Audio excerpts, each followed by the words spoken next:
cemetery. So I've been doing research on all these cemeteries all around the city, finding interesting people who are buried in graveyards that people may not know the story about. Well, I love doing these videos.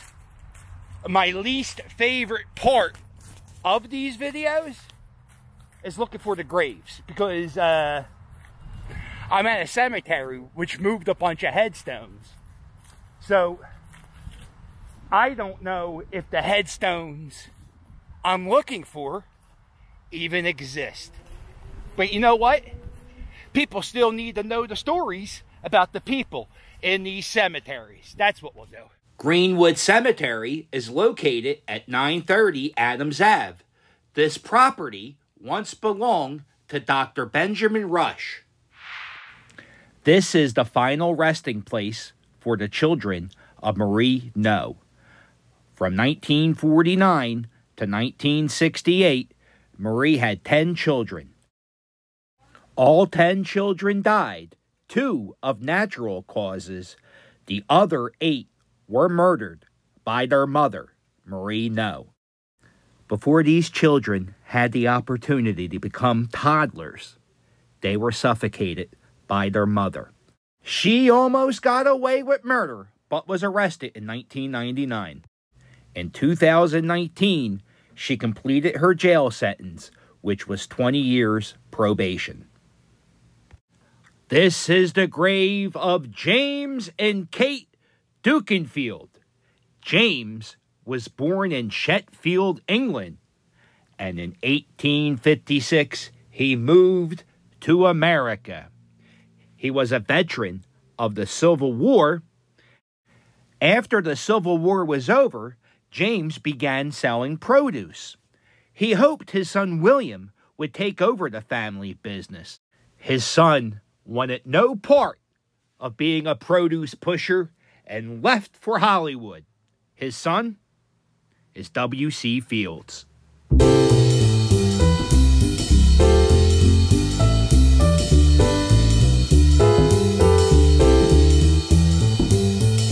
This is Greenmount Cemetery, located at 4301 Front Street.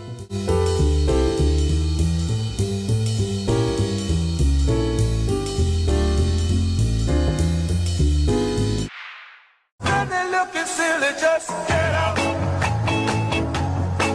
and let me cry. This is the grave of Franklin Peaker, a founding member of Harold Melvin and the Blue Notes. He was the lead vocalist on the songs Get Out and My Hero. When he left the group in 1970, he was replaced by Teddy Pendergrass. This is the grave of an American hero, John Shield. He was awarded the Medal of Honor for his service during the Civil War. One of his fellow soldiers was injured during battle. John picked up his Union Army comrade and carried him to safety. For that heroic act, he was awarded the Medal of Honor.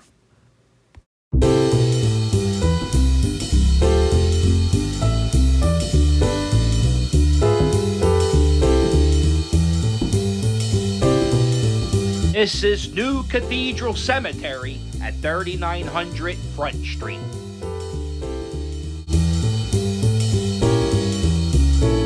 James Alexander Devlin was a pitcher for the Louisville Grays. He made his debut in 1876. He started 68 games, winning 30 and losing 35. He pitched 622 innings.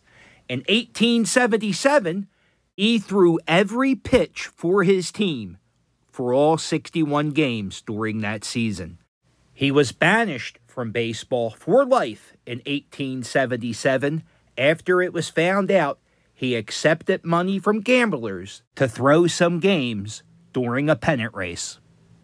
After his baseball career was over, he became a Philadelphia policeman. He died only 5 years after his baseball career was over. And right across the street is the Philadelphia Phillies' greatest second baseman of all time. No, Chase Utley is not visiting somebody. I am talking about my boy, Otto. Well, looks like the cemetery, this half of the cemetery's locked up. So let's just pretend we're looking at the grave of Otto Knabe. Was the second baseman for the Philadelphia Phillies from 1907 to 1913. He played in over 1,200 games, had over 1,100 hits, and only 8 home runs.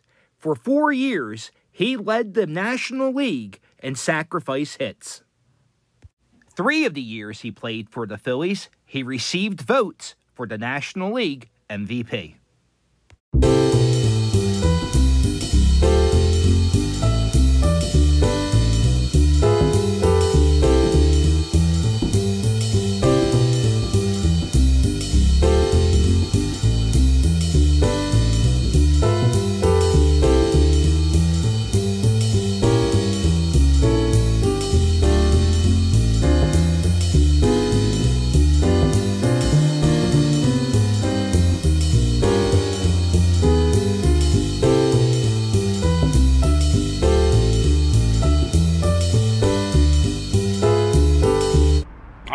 Well, that's it. That's my day.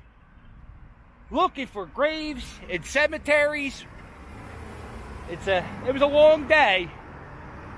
We found some, not all, but at least you know the stories of the people inside the cemetery. I guess keeping their name around maybe is even more important than actually seeing the physical grave. Well, that's how I'm going to spend it, so I don't get the press beating that I didn't find all the graves. But we did have a good time. We did learn a little bit. It's always good to learn. So, hey, if you like this video, do me a favor. Hit that thumbs up. And if you haven't yet, hit subscribe. More cemeteries to come. Laurel Hill Cemetery. Oh, that might be a 3-parter. Oh, boy, very exciting. Well, don't forget to hit like and subscribe. And I'll sail with you later. Toodles!